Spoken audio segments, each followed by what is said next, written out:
Okay,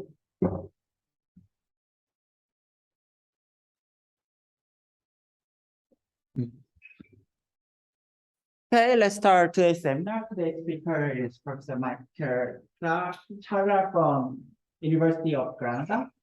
We'll talk about an interesting topic, restrictions on the energy flow of effective theory. We start when you're ready. Okay, thank you very much for having me here. It's a pleasure. Today, I will be discussing some aspects of running or renormalization within effective field theories. And most of what is new within this talk and what I'm going to discuss is based on this last paper of mine. And I guess I don't have to say, but please feel free to interrupt me at any time. Typically, my talks are short enough so that if they are filled with questions, we are still on time. So I will start from very, very basic things. Somehow this is not passing slides. It's pretty smoothly. Yeah, nice working. Thank you. So, well, let me just remember that the evolution of scale-dependent parameters in quantum field theory is probably one of the most important aspects of QFT in general. It is something that is very well known, I'd say almost solved for renormalizable theories, meaning theories which have operators in the Lagrange of dimension up to 4 in 4 space-time dimensions. And actually, the beta functions of any renormalizable theory for any symmetry group in the Lagrangian is known up to 2 loops, and in some cases even beyond 2 loops. But in the case of effective field theory, so for theories in which the Lagrangian contains operators of energy dimension higher than 4, this is much less understood.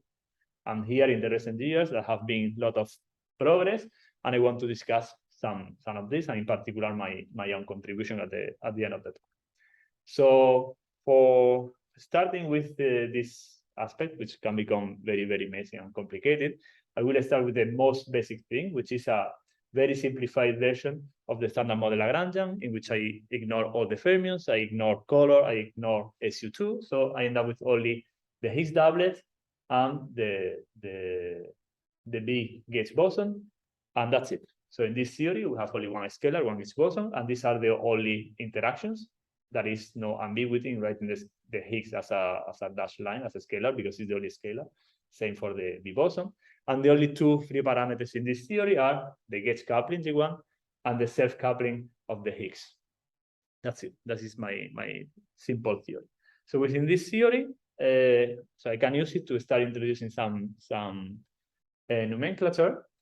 So I say that the beta function that determines how a particular parameter, in this case we only have 2 parameters, for example, G1 changes under normalization, so how it changes under change of the energy scale that we use in our calculations. So this beta function is given by this number G1 to the cube, because I can make loops, so this all at one loop, that give contributions to the propagator, which determines the gauge coupling. Likewise for the lambda, no? So I can make loops that contain 4 Higgses, so they contribute to the quartic coupling of the Higgs. So here you see already, even if this is the simplest case, one interesting thing, which is that the lambda coupling, which in principle could contribute to the beta function of G1, doesn't contribute. No? So that is a 0 here. And this is obvious to see, because if you have 4 Higgses, and you want to make a loop in which the only external particles are 2 bosons, this is impossible, because at most in a loop you can close 2 Higgses, and then you at least have still 2 Higgses. So the quartic term in the Lagrangian for the Higgs cannot contribute to the beta function of G1. So we say, in other words, that lambda, this parameter, doesn't renormalize this one, or it doesn't mix into G1. Okay? Or with a bit of abuse of language, we also say that the case in which G1 is 0, then this is a fixed point of the Lagrangian. But this is a bit irrelevant. In this case, doesn't work that way, because both G1 and lambda itself renormalize lambda. So they both mix into lambda. actually we say, I mean, this is not the mixing, this is the self-renormalization, and this is the mixing. So G1 mixes into lambda. But one thing that we see here that is also interesting is that the classical behavior of lambda would be the 0.13 value, which takes at 3 level without quantum corrections. And then the quantum corrections, which are given here, makes this lambda increase. They can only increase irrespective of the original value of lambda and of the original value of G1, because all these quantities for any value of G1 and any value of lambda, they are positive. So the leading behavior, so the leading departure behavior from the classical behavior of this lambda is increasing. And these are two things that a priori we understand because we make the most basic computations and then we compute it. But in effective field theories, sometimes these computations are super complicated to perform, but still this fact that some couplings don't mix into others and this leading behavior, the fact that it's increasing, can be understood from other principles without explicit computation. Yeah, please. Why this particular coupling doesn't depend on equal? No, this is simply because I'm assuming the most simplified version of the standard model in which I forget fermions and so on. But it will, definitely. Thank you. Thank you for the clarification because I just wanted to be sure. In the case of fermions, then we'll have here some other diagrams in which they also renormalize, and this guy will be also renormalized by fermions, loop of fermions. Okay, so here the picture is very easy, but as soon as we go to the EFT, so exactly the same field content, okay? Sorry, let me go back first here. Same field content, but now I allow for also effective interactions. Then I don't want to write explicit terms in the Lagrangian. It's much easier to see with diagrams. I will have 3 kind of diagrams if I only allow for this field content. One in which I go to dimension 6, okay? So Lagrangian terms in which I have almost 6 units of energy. So I can have 3 possibilities. Either we have an operator which has 2 Higgses and 2 B's, so 2 Higgses and 2 B's, or 4 Higgses and 2 derivatives. The derivatives I don't show, so this is simply 2 Higgses. Actually, there are 2 of these operators, but this I don't care much, so assume there is only one. And I have one coupling in which I have 6 Higgses. And each of them is of dimension 6, and therefore they are suppressed by a scale, which is the cutoff scale of the effective field theory, which I call lambda, so lambda squared. And again, here the same logic applies. For example, I could make loops of containing phi 6 that in principle could renormalize this guy or could renormalize this guy.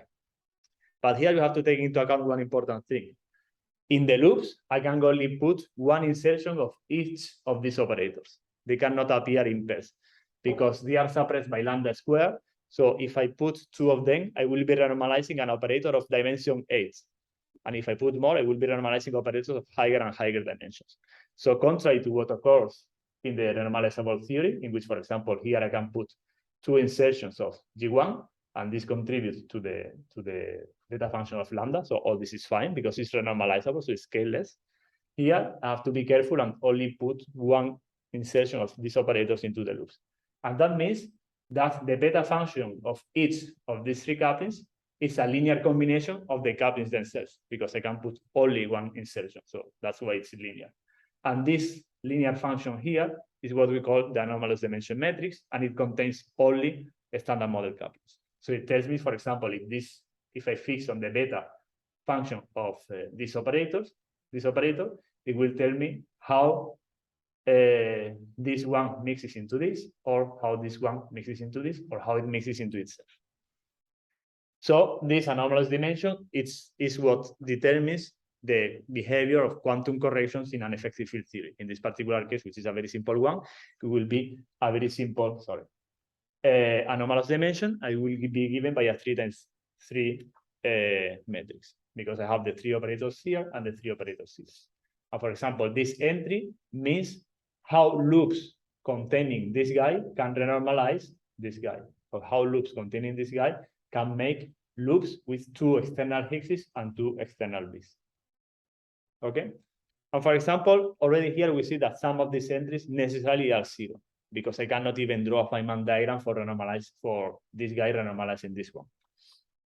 So this is 0, and this is also 0.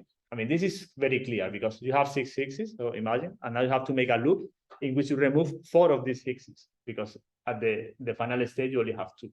This is impossible because in a loop, at most you can close 2 Higgses.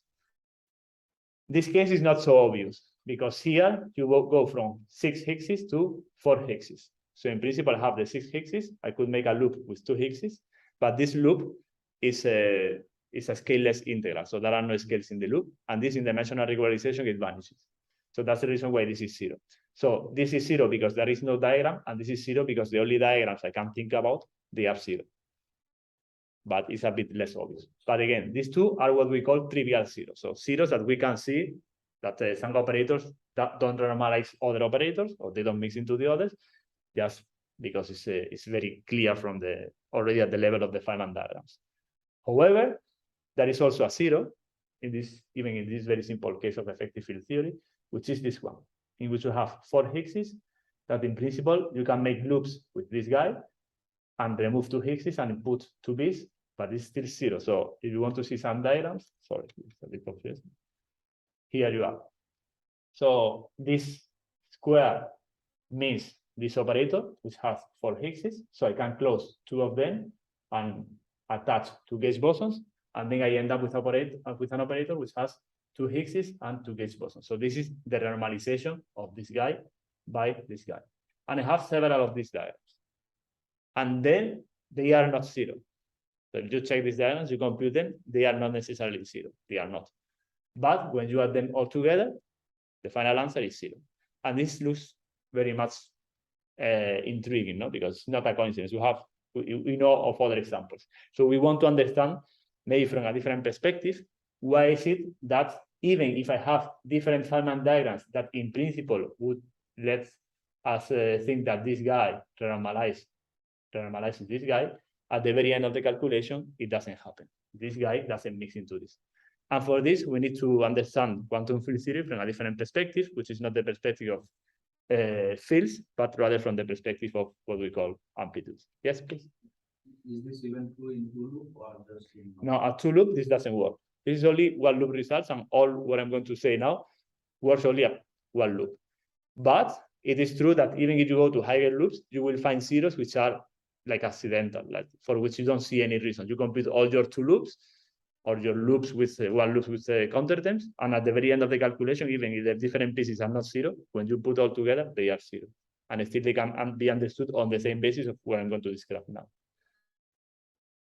Thank you. Related to the one conditional part, by partial differential we can just move on. In this particular case, you could see something like that to explain it. But there are other cases in which this is way more complicated.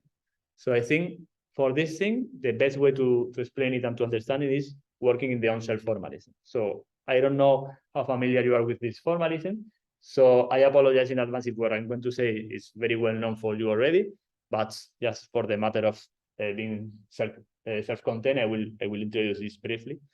And that's it. So what we want to see is, I mean, what happens with the Feynman diagrams, let me go back again, is that all these are computations which are done off-shell. So meaning that in principle, the particles don't need to be on the mass shell. And I mean, this is what happens with Feynman diagrams. And the fact that you embed particles into fields, and then you have a lot of degrees of freedom which are non-physical, so you have to include gauge redundancies and so on and so forth.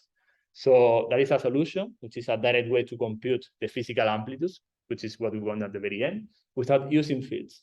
So there is a formalism that doesn't use fields, therefore doesn't use gauge redundancy, doesn't use all this machinery of gamma matrices, polarization vectors, and so on and so forth, because you don't need them, because you work directly with the particles, not with the fields.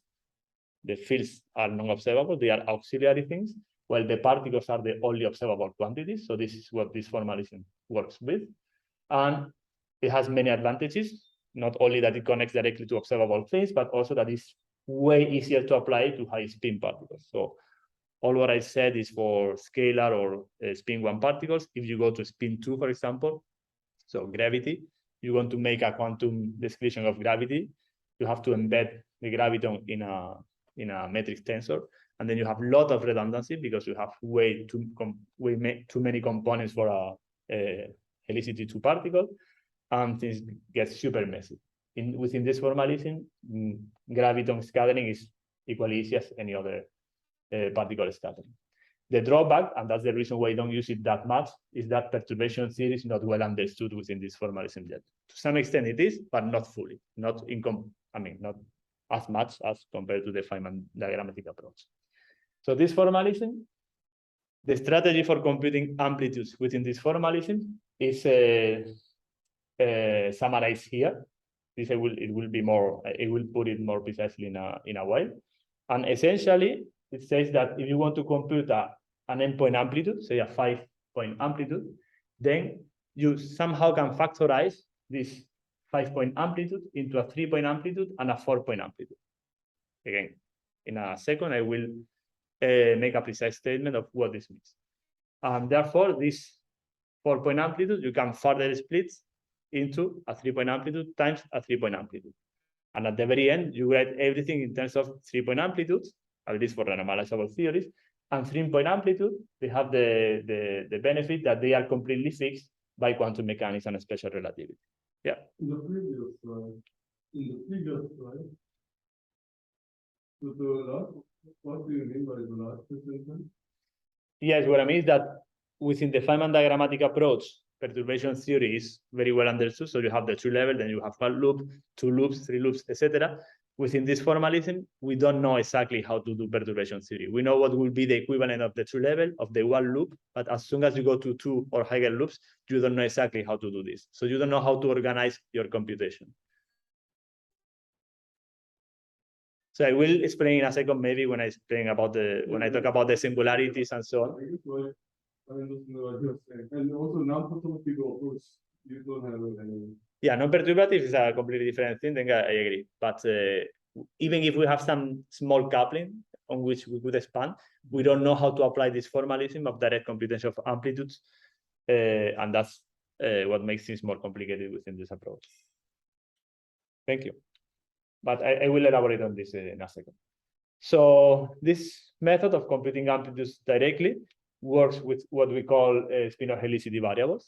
So this is relatively easy to understand. So take into account that any four momenta can be written using the Pauli matrices in a matrix form. I will focus only on massless particles, okay? So when you write in this way, the determinant of this matrix is p squared. And then, because we are focusing on massless particles, this is 0. And when the determinant of a matrix is 0, you can write it as the product of a row vector times a column vector. And this is what I will call p angle, and this will be p bracket, sorry, p squared. And then I can make products of angles among themselves or squares among themselves using the epsilon tensor. And this is what I will call PIPJ between angles or PIPJ between squares. It's simply this product with the epsilon tensor. Or to simplify notation, instead of writing P, I will always write the index of the particle that goes into this amplitude. So the most important property of these angles and brackets is that they are antisymmetric. Okay, so if I make the angle of ij is equal to minus angle of ji, and the same for the square. And even more interesting, even if it's not so easy to see, is that any sensible quantity that you can see in an amplitude, for example, the Mandelstam invariance, which is pi plus pg squared, or this product, which is a direct chain of spinors and Gemme matrices and projectors, any quantity you can think about entering in an amplitude can be written as a product of squares and brackets.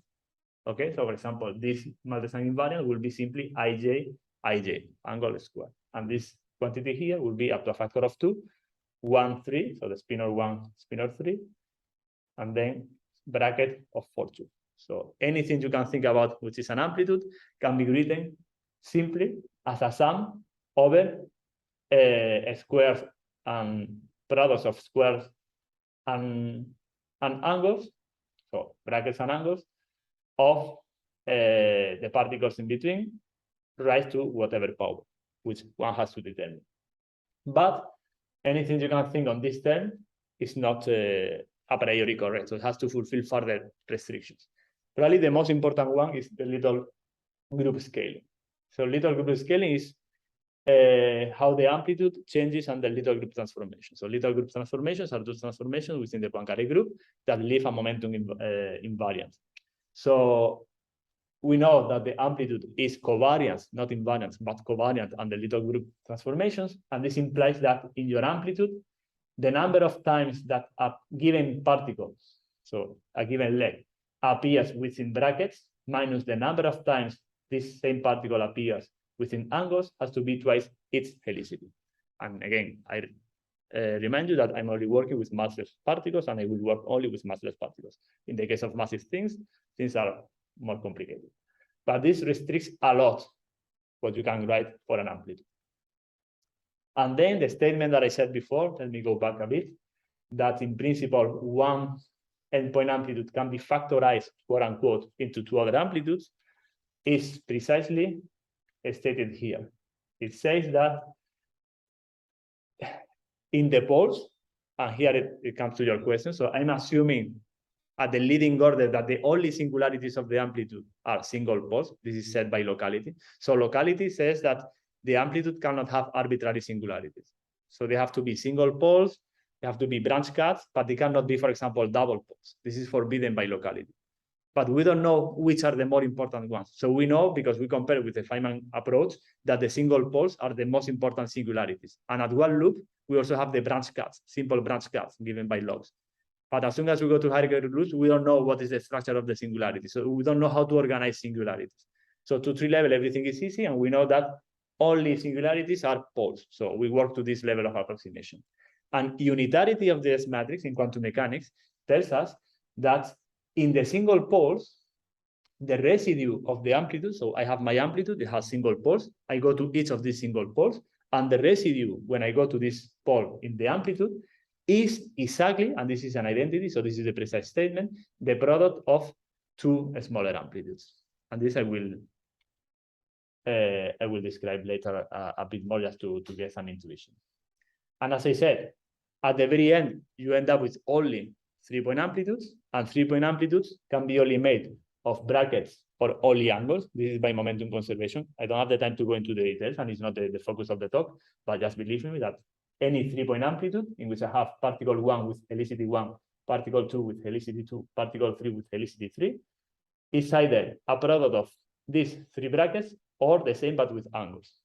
And there are no other angles or brackets, so there are only 3 unknowns, A, B, and C.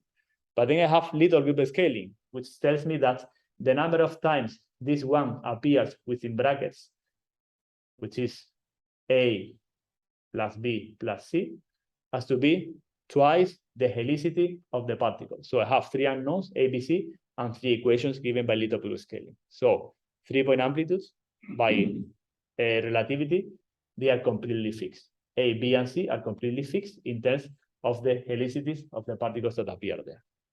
And with this information, if it was fast, and because I don't know if it's a new topic for you or not, but if it's not a new topic, then of course it's fast and it's hard to graph at first.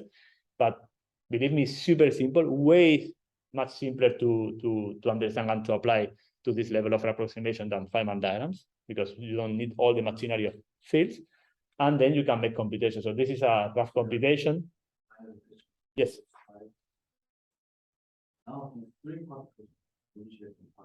Yes, everything on shell. And all of them are that.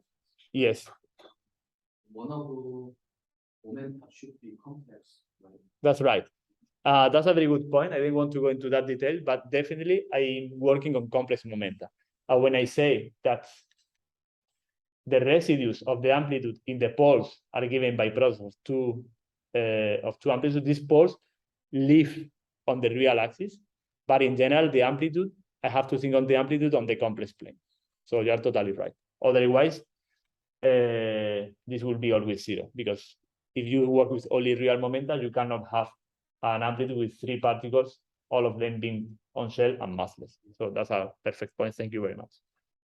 So with this machinery, for example, this is a rough computation that I did for a school in which we explain these things. I show the student how in, you see, 3 lines, compute E plus E minus to mu plus mu minus, which is not a rough computation also in quantum field theory, but I think it's well understood that here is much easier. So I know that it has to be, so I know how things factorize in the residue. So I only have one channel, which is the S channel. And I know that the residue in this S channel has to be the product of 2 amplitudes, which I write pictorially this way. So one amplitude and the other amplitude. And these 3-point amplitudes, as I said before, are completely fixed. So the first one is given by this quantity. So I'm just applying what I wrote here. And the second one is given by this. And then I use some techniques with a spin of helicity. For example, this I with an angle and a bracket is essentially the momentum. So I can replace by the sum of the other momenta. So I write it this way, I simplify things, and I end up that the residue in the S channel is given by 1, 4, 2, 3. And because this is the residue in the S channel, the amplitude has to be this residue over S. So you can have only single poles. So this is the final solution. If you're computing using Feynman diagrams and you move to the helicity variable notation, you will find exactly the same result. But here it's much more immediate. Yes, please. This diagram, you are assuming this is mediated only by photon. Definitely. Yeah, I'm assuming QED. Yeah. Otherwise, you will have to start summing over different internal states, but always on shell. So that's the point. And here you can notice little group scaling. For example, particle 1 is the E+, and it appears one time only in an angle. So it's -1. So helicity -1. No, actually, this is the 1, sorry. 1 is this, so helicity -1. The 2 has a helicity +1/2 because it appears only one time in a bracket. So it's twice the helicity. So this fulfills little group scaling, and this is a way to cross-check your computation. Okay, so this is all I wanted to say about this on-shell formalism. And now we move to applying this on-shell formalism to understand things that happen in effective field theory. So just to remind you what happened a few slides before, we had that this operator with 4 Higgses surprisingly doesn't renormalize an operator with 2 Higgses and 2 Bs, even if I can write several different Feynman diagrams, all of which, with the exception of this one, are non-zero. So how to understand this from the on-shell formalism? So I use the on-shell formalism to write this 4 Higgs operator like this way, so 1, 3, 1, 3. So you know that all of them are scalar, so the helicity of all of them has to be 0. So this is 1 times in a square, 1 time in an angle, so they cancel, and 1 time in a square, 1 time in an angle, they cancel. So this is correct. So in case of the scalar, there is no helicity. There is no helicity. So how? So they have to appear as many times in brackets as they appear in angles. Because if I go to the rule, let me just, because it's a good question, the rule is that the number of times it appears within brackets minus the number of times they appear within angles is twice the helicity. So if the helicity is 0, the number of times they appear here has to be exactly the number of times they appear in angles. Does this rule only also apply to the Ferguson model? To everything. Well, it has only derivative. Yeah. It appears always. Doesn't matter. That's relativity only. So if it fulfills relativity, it works. And here you see that it appears 1 time in angle and 1 time in bracket. Here the same. So the 1, 2 are scalars, don't appear at all. So they fulfill the helicity rule of little group scaling. And the 3 appears in an angle square. So this is twice.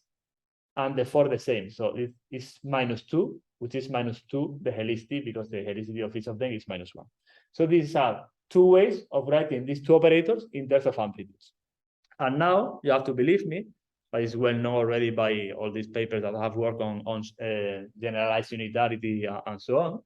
I can compute the anomalous dimension, which tells me how this guy mixes into this one, by simply making the double cut of this on-shell amplitude. So this is a on-shell amplitude times the on-shell amplitude I can construct within the standard model.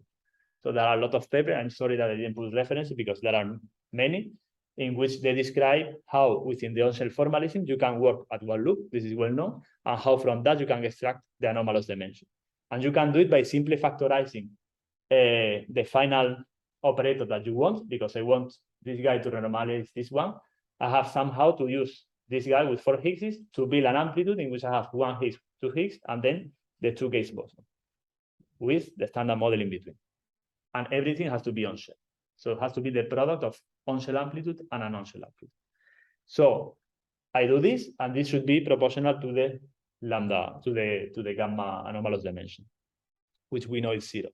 So if you do it, you find some integral over the internal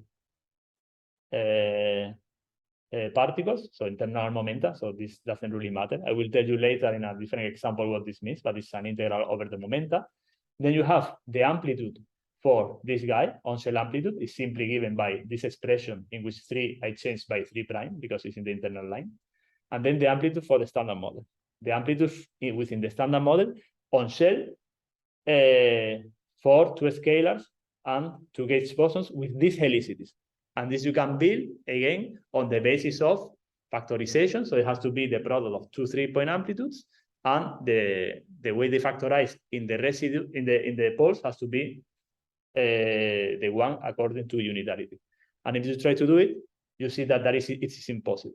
So there is no way to write an amplitude which is consistent with factorization in only single poles within the standard model fields. So this is 0. So from the on-shell formalism, it's not that you have different diagrams that they cancel and blah, blah, blah. It's that directly one of the 2 amplitudes that you need to extract the anomalous dimension is 0. Okay?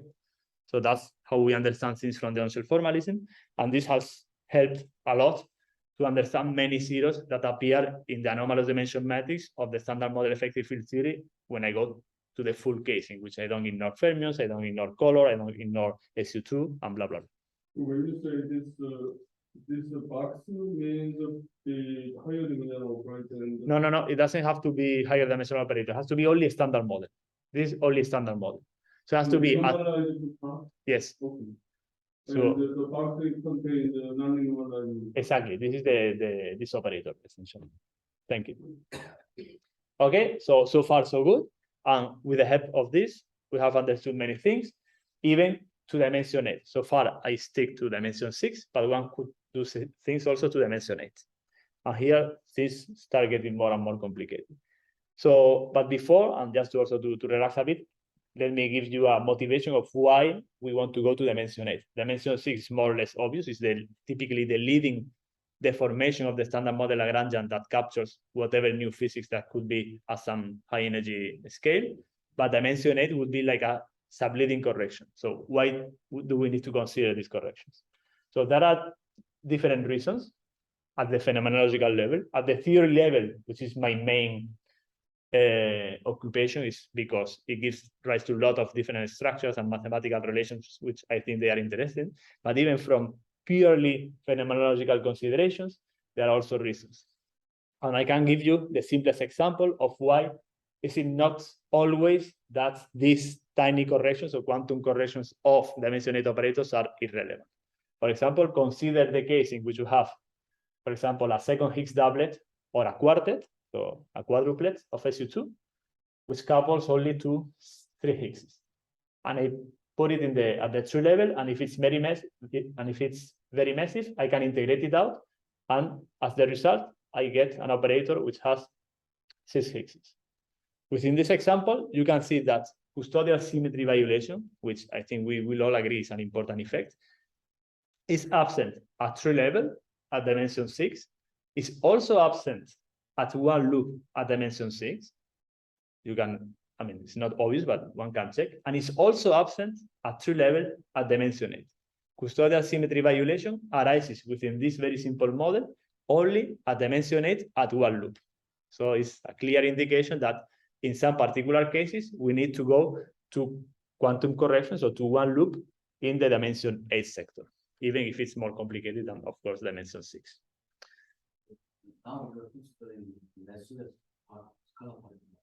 The external particles are always massless, yes.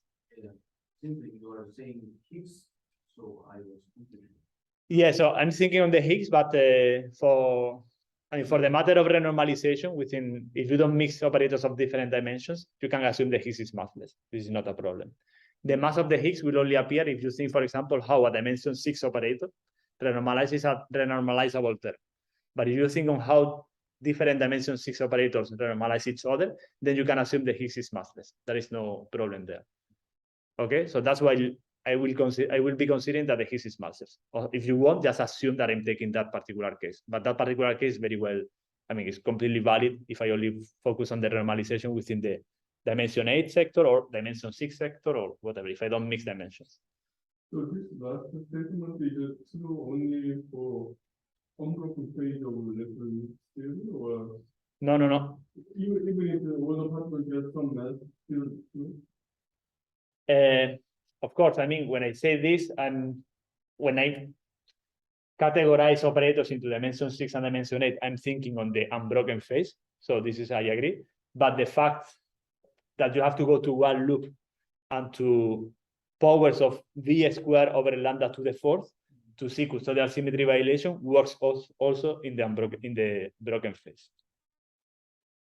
But if I want to talk about dimension 6, dimension 8, etc., I need to be in the unbroken phase. Otherwise, the counting is different. Now, so this is the motivation just to tell you that it's not enough always, not even at the phenomenological level, to stay within the dimension 6 sector. Now, computing the anomalous dimensions or renormalization within the dimension 8 sector is, again, much more complicated even than dimension 6. There are many partial results, but still they are all partial. I highlight these 4 in blue. So in this one and in this one, I participated. Then there is another one by 2 guys from Queen Mary University, Queen Mary in London, and this one by the group of Manohar. And the reason is that probably these are the ones in which we compute more things, and they overlap a lot. And in these 2, by me and collaborators, we computed all these anomalous dimensions at dimension 8 in some partial sector using Feynman diagrammatic approach and so on. These 2 guys did it using the on-shell formalism I just described, and Manohar et al. Did it using some geometrical formulation of the standard model effective field theory. And the good thing is that we all agree with using completely different methods. At least should, but it's a highly non-trivial check that we are doing things correctly. But still, this is far from being the full renormalization of the dimension 8 standard model effective field theory, because it's a very complicated task. So what we know more generally are certain aspects of the full anomalous dimension metrics, and it's on the basis of on-shell formalism, in particular on the basis of how these on-shell formalisms apply to the dimension 8 standard model effective field theories by these guys. So now we'll move to the full. So I'm not thinking anymore on the very simplified version of this method. I'm thinking on all color and fermions and so on. And what these guys did on the basis of these on-shell amplitude methods is building this table. Actually, this table is the way Murphy in a paper. So Murphy is who wrote for the first time the full list of all the dimension 8 operators in the standard model. How he wrote the results of these guys in a different table, so in a different way, which for me is easier to read. So essentially what it says is that operators of this form, for example, here in this box, can only renormalize operators which are above or to the right, but they can never renormalize operators which are to the left or down. So for example, this operator, which has 4 fermions and 2 Higgses, cannot renormalize this operator, which has 2 fermions and 3 Higgses. Even if, in principle, you could close 2 fermions here and attach a Higgs, and you will end up with this. But again, the different diagrams will cancel each other because there are on-shell helicity reasons that make them to cancel each other, so that the final computation is 0.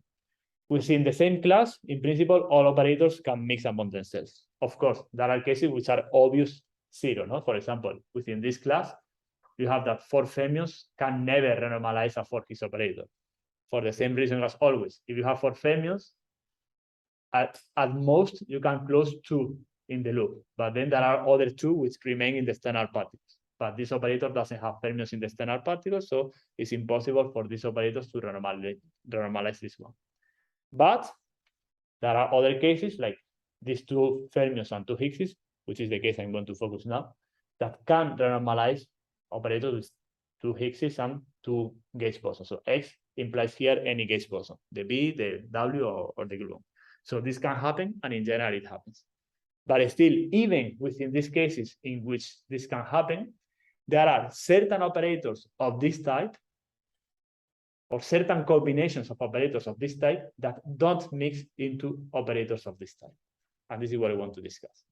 And the interesting thing, I think, is that this certain combination of operators that don't mix into this class cannot be seen from the on-shell formalism either. So, Could you explain a little bit the notation? sorry? Could you explain the notations here? Yes, sorry. So psi, XR and psi. yeah, sorry. L all right is irrelevant. So I mean, it only says whether it's equivalent to writing the F or the F dual, no, for a gauge boson. The field strength or the field strength dual, essentially. But this is a bit irrelevant. What matters is that psi is a fermion, H is the Higgs, D is derivative, and X is a gauge boson. A definitely or Yes, field strength? always. Yeah. This is the field strength always. And left or right is, I mean, simply whether you put an epsilon or not in the dual. It's not so. And what chirality of psi? It's a psi bar. So one would be chirality plus 1/2, and the other would be minus 1/2. And L and right again means chirality plus or minus depending on the gauge field. But this is not. I mean, for me, what is most important is what are the fields in there. And again in the unbroken phase. Yes, always in the broken phase. I will not say anything about the broken phase. Thank you very much. So again, I was saying that given this classification within the same block, in principle, all operators can mix. So operators with 2 fermions and 2 Higgses can mix into operators with 2 Higgses and 2 gauge bosons. But there are some of those which don't do it.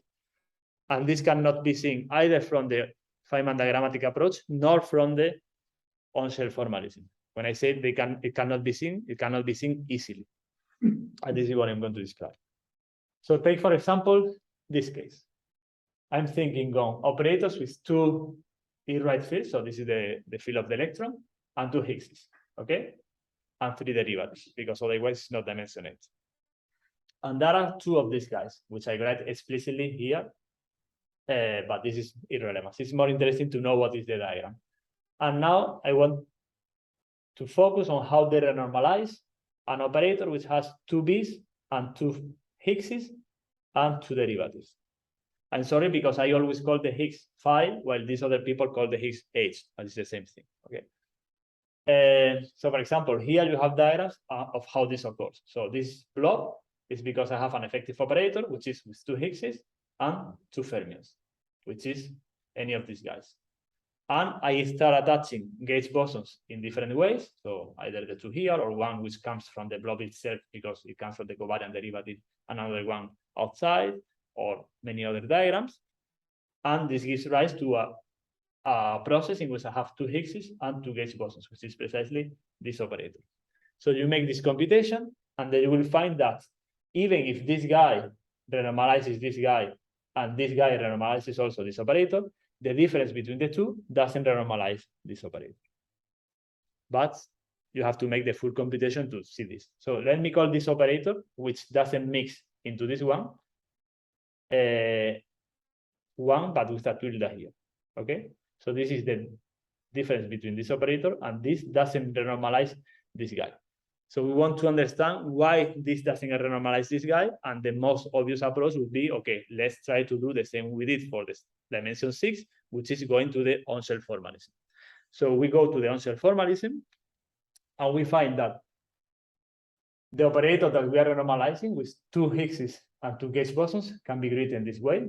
You can here again check the little group scaling. So for example, this has helicity 1, and we see that it appears twice in brackets, which is exactly twice its helicity. Or this one has helicity -1, and it appears in angles twice, so it means minus twice its helicity. So twice its helicity.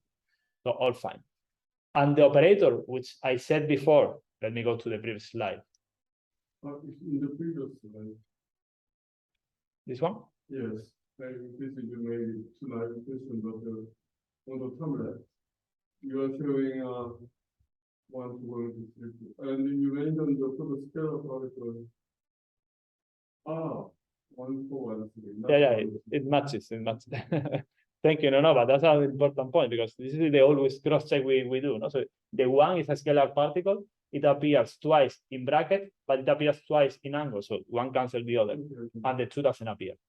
And this operator is exactly what I was calling here the O tilde, okay? The operator that after the full computation, we see that it doesn't mix into this one.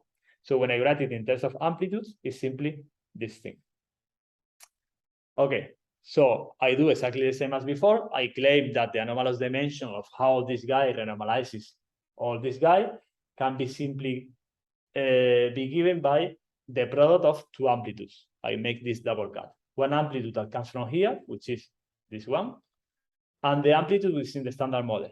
But here, and contrary to what happened before, the amplitude within the standard model is non-zero. Now the amplitude, it's non-zero, okay? It's this amplitude.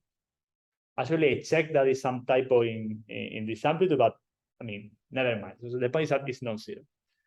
And then when I make this Lorentz invariant phase space, which amounts essentially to write the internal spinors, 3' and 4', as a linear combination, as a rotation of the external spinors, 3 and 4, and then integrating over the angles of the rotation.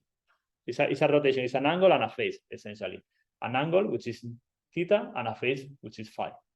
So I find that this anomalous dimension would amount to the integral between 0 and 2 pi over phi, and the integral between 0 and pi half of d theta, sine theta, cosine theta, and then a bunch of terms, but each of them contains the exponential of I phi, or twice I phi, or 3 times I phi, etc.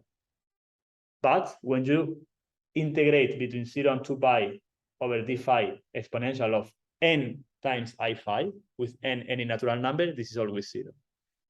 So in this case, we find again, we reproduce the result that we obtain using the Feynman approach within the on-cell formalism, but for a completely different reason. It's not that this is 0, so it's not apparent a priori, but rather that each term here is 0, because I'm integrating over phi, a function which is the exponential of n I phi. There is no term here which doesn't contain the exponential of I phi. So it seems that it's also from the on-cell formalism, this is not clear either. So we need to know, or I mean, at least I wanted to know whether there is a different perspective, yet a different perspective from which this is clearer. And I found one, which is based on positivity. So I'm sorry, because I'm introducing a lot of concepts, which, I mean, I was told that you have had before talks about positivity and effective field theories and so on. So I hope you already have some of this background. But otherwise it's too heavy, but please feel free again to interrupt me. Why this is But why this is 0? why Yeah, so this comes because what this means in this particular case is that I have to rotate the 3' and the 4', these two spinors. It's a rotation multiplied by a phase of these spinors, 3 and 4. And in this rotation, you introduce an angle, theta, and a phase, which is phi. And then you have to integrate over the angle and over the phase. It's a formal thing, but this is the result. And then this phase appears everywhere. That's the only reason. But there are some cases in which this phase cancels with minus the phase, no, or something like that. And then you have here constant terms. But this is not the case here. Here, each term comes with exponential of I phi, or twice I phi, or 4 I phi, but always exponential of something I phi. And this is 0 when you integrate over 0 and 2 pi. So I was saying that a different perspective for understanding this 0 is positivity. So I will try to be quick because it's the final part. Positivity is some statement that comes from unitarity and locality. I will try to describe it very briefly. But essentially, it tells us that some coefficients in the effective field theory, unlike what happens in the renormalizable part, they are constrained. They cannot have arbitrary values. So for example, the G1, the gauge coupling, in principle, could give any value to the lambda coupling. Then I will have problems with perturbativity or whatever. But there is no other constraint that tell me that it has to be bounded. But on the effective field theory, this is not so the case. So for example, the operator that we are trying to renormalize, the coefficient in front of this operator has to be negative. And this comes from very robust principles of, again, locality and unitarity in quantum field theory. So to show you how this works, let me give you the simplest example of 2-to-2 scattering of two scalars. So a scalar ij scatter to a scalar ij has to be the same initial and final states. Okay. because if the initial and the final state are the same, then under swapping P1 and P3, S goes to U. And it means that in the forward limit is when P1 is the same as minus P3, if you want to see incoming and outgoing. T goes to 0, so this is the forward limit.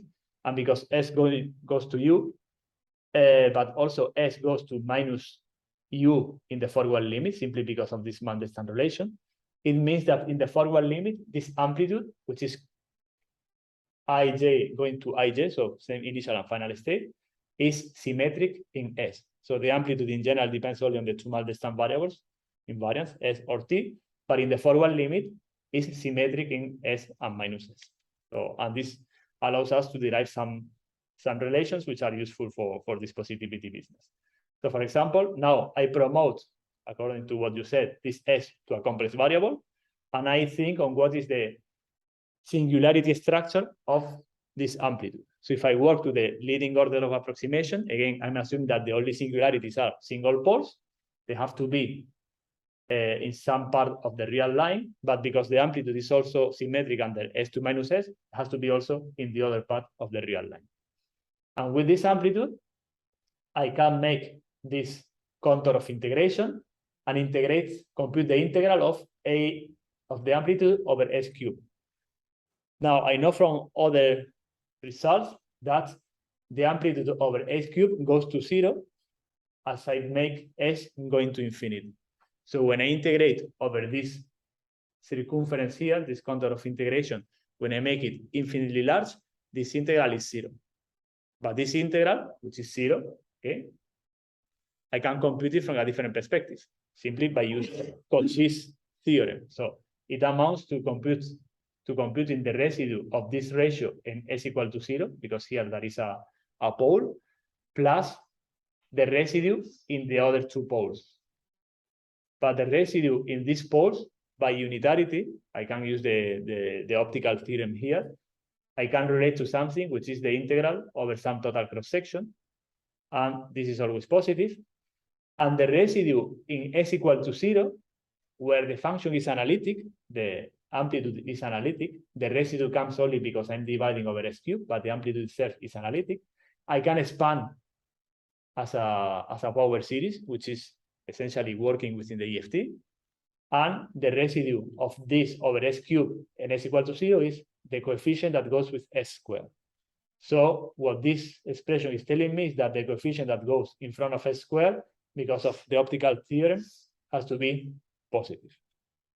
And this coefficient I can compute within the effective field theory. So this is the way I derive positivity relations.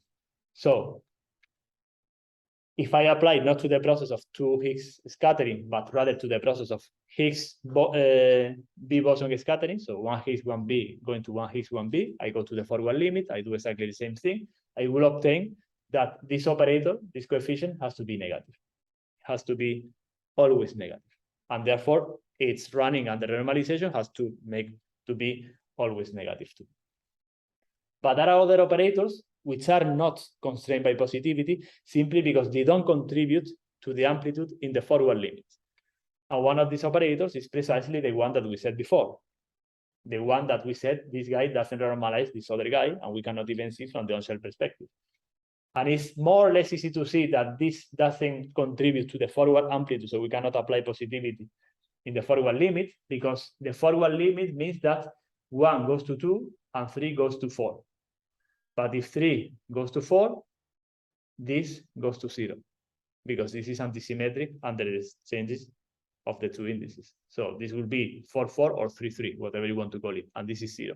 So in the forward limit, this amplitude vanishes, and therefore we cannot constrain this operator from positivity. So what we see that this operator is completely unconstrained. And now it comes the result.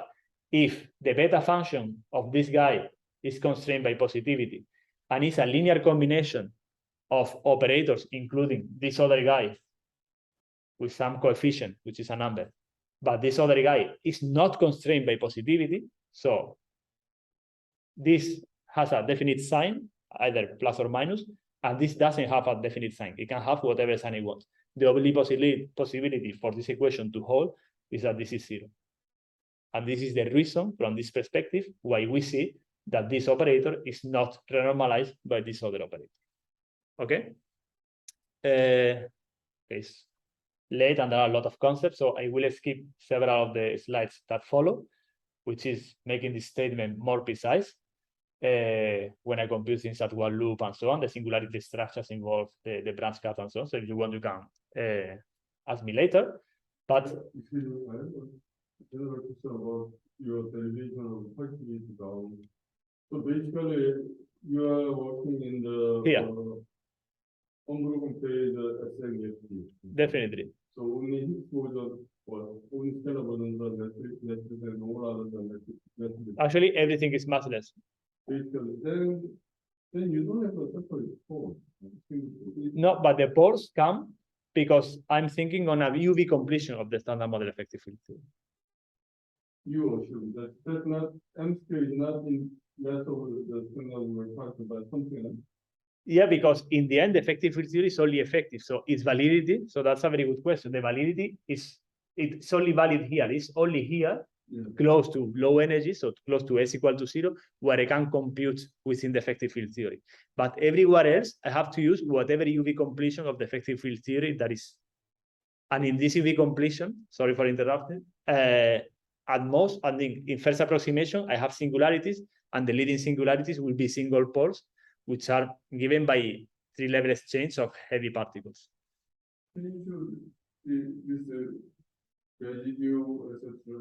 Yeah, this is here. The diagram. Oh, okay, no. So what I'm doing is thinking on Higgs scattering in whatever quantum field theory which is well behaved, which is local, unitary, and so on, not in the effective field theory. So in the real theory of nature, if you want.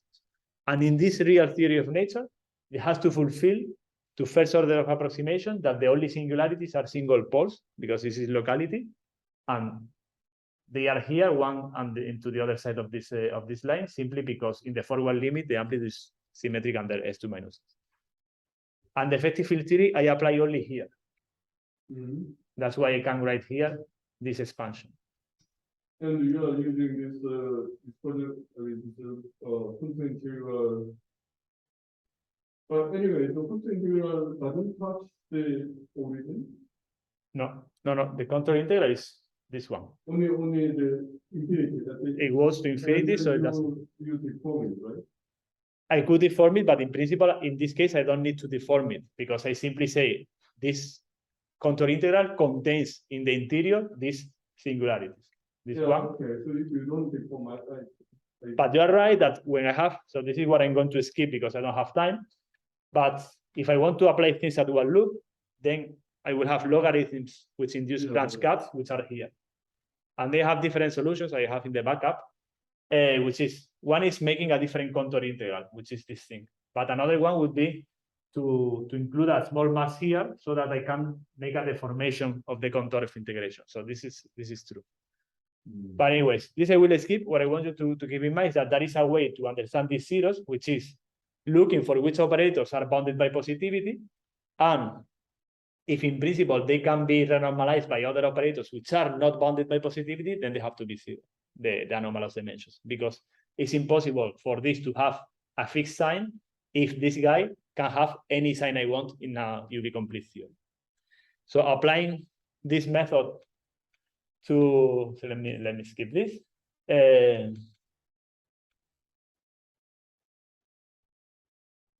Sorry, here. Applying this method to the standard model effective field theory in the electroweak sector, so I ignore the color. I think the notation is clear. So this would mean, for example, 2 left-handed leptons, 2 scalars, and 3 derivatives, and so on and so forth. So this is 2 Ws, field strength tensors. I found that there are certain zeros which are either trivial or they were already understood on the basis of the Onsel amplitude method. But there are also several other zeros, those that you see in boxes, which are new. If you make the computation explicitly, for some of them I have done, and they are in this zero. But those you can understand at first sight simply from the positivity thing. And on top of that, there are certain elements which are necessarily positive or necessarily negative. So they cannot have different an arbitrary sign. And these are those ones which are here in plus and those ones which are here in minus. And this has an important implication. For example, assume how this guy renormalizes this guy. And I claim that this is always positive. So it has to be some coupling square, because otherwise it will not be always positive for whatever value of G I can put here. If it was, for example, the product of G1 times G2, G1 times G2 is not necessarily always positive, because if I make G1 positive and G2 negative, then it will be negative or the other way around. So this restricts also the functional form of the anomalous dimensions that enter here. Here you have another example. This one I claim is negative, which means that it cannot be an arbitrary thing. And when you compute it explicitly, it's precisely minus 4 times the Yukawa square, modulus of the Yukawa square.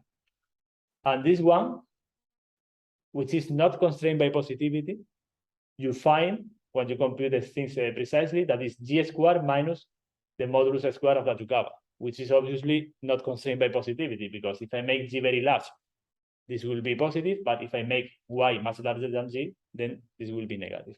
So everything is consistent with what we expect. I'm sorry I have to skip some slides, but I'm thankful because we were making questions, and this is always very nice, and we can discuss much more at a later stage. So this brings me to my conclusion, which is that positivity bounds on the dimensionate interactions, which are important by themselves. This I didn't specify much, also because you have had some talks, some seminar before about this, but positivity bounds tells us what is the physical parameter space of our effective field theory. So we have to compute them anyways if we want to understand our effective field theory is better. So given that we have to compute them anyways, so let's use our knowledge about positivity to further restrict also the anomalous dimensions of dimensionate operators, which in principle might be important. I have shown you one case for phenomenological considerations, but this has to be fully understood still.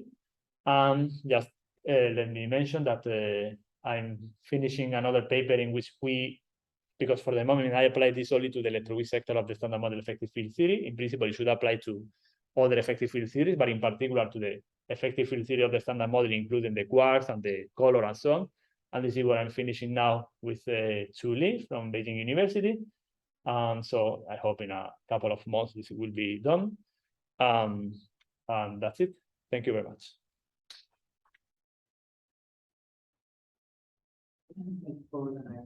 Any question? Whatever you are saying, this will be also, let's say, true on other scheme, right? If you use... Of renormalization, you mean? At dual loop, definitely, yes. So all I'm saying is at dual loop, so it should be also true at in other schemes of renormalization, yes. Then there must be some, let's say, underlying symmetry or some kind of design to have these zeros, right? I don't know. I don't see any. Because I mean the symmetry is same as standard model, right? Sure, no, everything is standard model. But what I don't see is how you connect the fact that there might be some symmetry with the fact that it should work also in some other normalization scheme.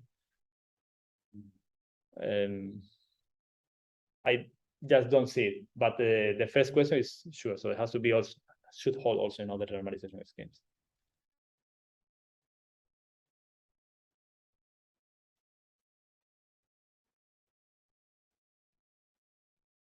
Question? Is there a question in the chat?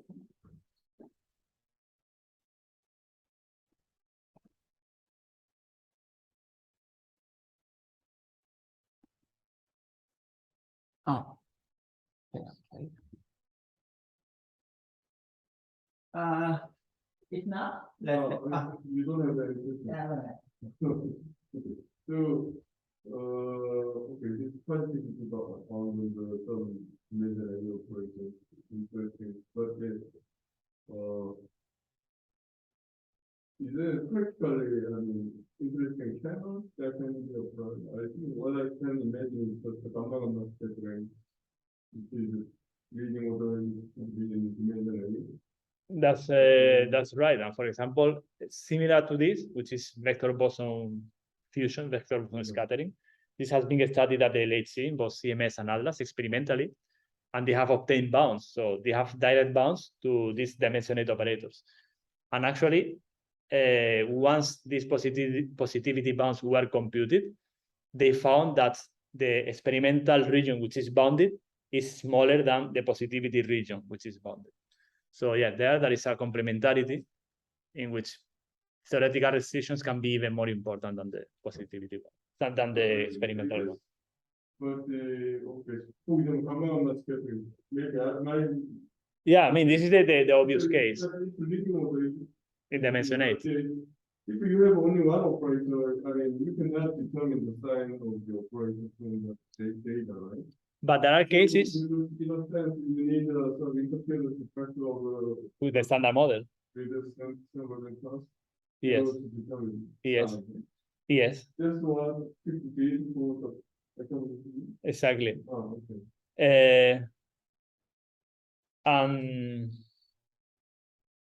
So in I don't that know. case, you have some meaningful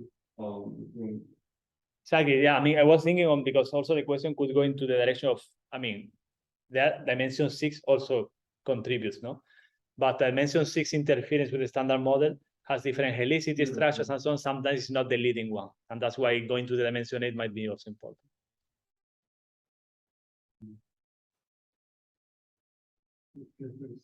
Thanks to all you. Any other question? Okay, so actually I have one question. So you already discussed about the border limit, but you can still have some finite t and can discuss similar things. That's very true in the positivity limit. And then in the case why your that one should be 0. I mean, So the point is that if you use these more general positivity bounds, which don't come from the forward limit only, I have not found more restrictions on the Wilson coefficients than what you already find in the forward limit, in the MEFT. In other theories, like this Galilean things or whatever, I don't know the details, so please take this with a grain of salt. In other theories, these other positivity bounds add some more information. In this particular case, they don't add more information. So this is what I can say. So here, if you restrict to only the forward limit, it's enough. So for example, this restriction that I found, so that is another restriction. Let me go to something I skipped. Oh, sorry.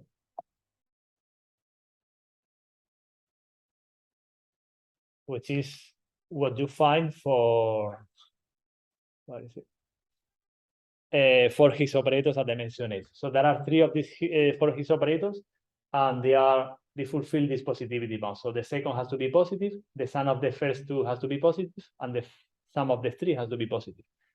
And these are obtained in the forward limit. If you go to the non-forward limit and you add this information, you don't find anything new. Already everything is here.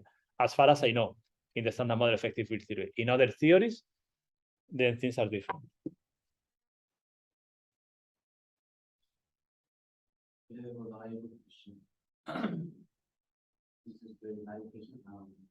I'm wondering that whether I can take your work by using Lagrange technology, not Poisson. Sure. Definitely. Actually, all this, I mean, I think things in some cases are better illustrated in the formalism, but to get to this picture, I computed all the positivity bounds using the Lagrangian formalism, which for me is easier. And it's also easier to connect to the usual nomenclature that people use in most of the phenomenological works. That's why also. But that's a very good point, yes. Just for simplicity, you employ the Yes, also because I wanted to understand whether with the on-shell I could understand the zeros, but I didn't. So that's why I think I needed a different perspective.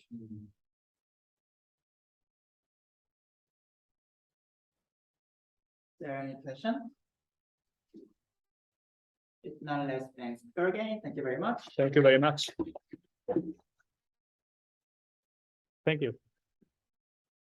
이거 조정은 어떻게 될까요? 이따가 갈 건데요. 잠시만요. 요거만 끄고. 어디서 만날 건지